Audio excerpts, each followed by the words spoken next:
പുലിപ്പേടിയിൽ പാലക്കാടും മലമ്പുഴയിൽ പുലി പശുവിനെ കൊന്നു. ഇന്ന് രാവിലെയാണ് സംഭവം നടന്നത്.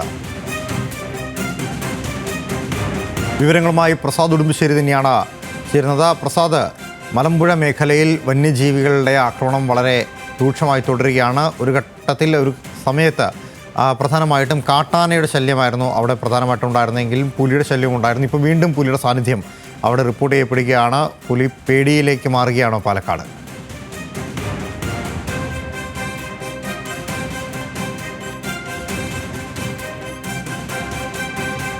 കൃഷ്ണ, നേരത്തെ തന്നെ മലമ്പുഴ മേഖലയിൽ പുലിയുള്ളതാണ്. അവിടെ ആ പ്രദേശങ്ങളിലെല്ലാം തന്നെ ചീക്കുഴി ഉൾപ്പെടെയുള്ള പ്രദേശങ്ങളിൽ പുലിയുടെ സാന്നിധ്യം കണ്ടെത്തുകയും നേരത്തെ അവിടെ പുലിയുടെ ആക്രമണം ഉണ്ടാകുകയും എല്ലാം തന്നെ ചെയ്തിട്ടുള്ളതാണ്. ഇന്ന് പുലർച്ചെയാണ് ഇപ്പോൾ മലമ്പുഴ കവയിൽ അവിടെ മാന്തുരുത്തി എന്ന പ്രദേശത്ത് സമീപം അവിടെ ഒരു പാടത്ത് പശുവിനെ പുലി ആക്രമിച്ച് കൊന്നതിൻ്റെ സംഭവം ഉണ്ടാകുന്നത്. പശുവിൻ്റെ ജഡം അവിടെ പാടത്ത് ഉണ്ടായിരുന്നു.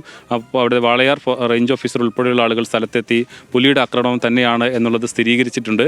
എന്തായാലും നേരത്തെ ലാൽകൃഷ്ണ പറഞ്ഞതുപോലെ കാട്ടാന ശല്യം അവിടെ തുടരുന്നു, കാട്ടുപന്നിയുടെ ശല്യമുണ്ട്. ഇപ്പോൾ പുലിപ്പേടിയിലാണ് ആ പ്രദേശം കഴിയുന്നത്. പുലിയുടെ സാന്നിധ്യം നേരത്തെ ഉണ്ടായതാണ്.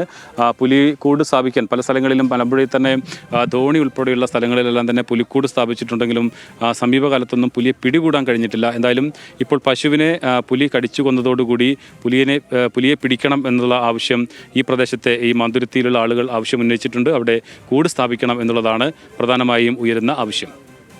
പാലക്കാട് മലമ്പുഴ മേഖലയിലാണ്, പ്രത്യേകിച്ച് കവ മേഖലയിലാണ് പുലിയുടെ സാന്നിധ്യം വീണ്ടും കണ്ടെത്തിയിരിക്കുന്നത്. സാധാരണഗതിയിൽ പുലി ഉണ്ട് എന്ന് സ്ഥിരീകരിച്ച പ്രദേശമാണ് എങ്കിൽ പോലും അവിടെ ഒരു പശുവിനെ ഇന്ന് പുലർച്ചെ പുലി കടിച്ചു കൊന്നു. അത് പുലിയാണ് എന്ന് ഫോറസ്റ്റ് സ്ഥിരീകരിച്ചിട്ടുമുണ്ട്. പുലി പിടികൂടണമെന്നുള്ളതാണ് നാട്ടുകാരുടെ പ്രധാനപ്പെട്ട ആവശ്യം. പ്രസാദ് ഉടുമ്പശ്ശേരിയാണ് ആ വാർത്തയുടെ വിശദാംശങ്ങൾ നൽകിയത്.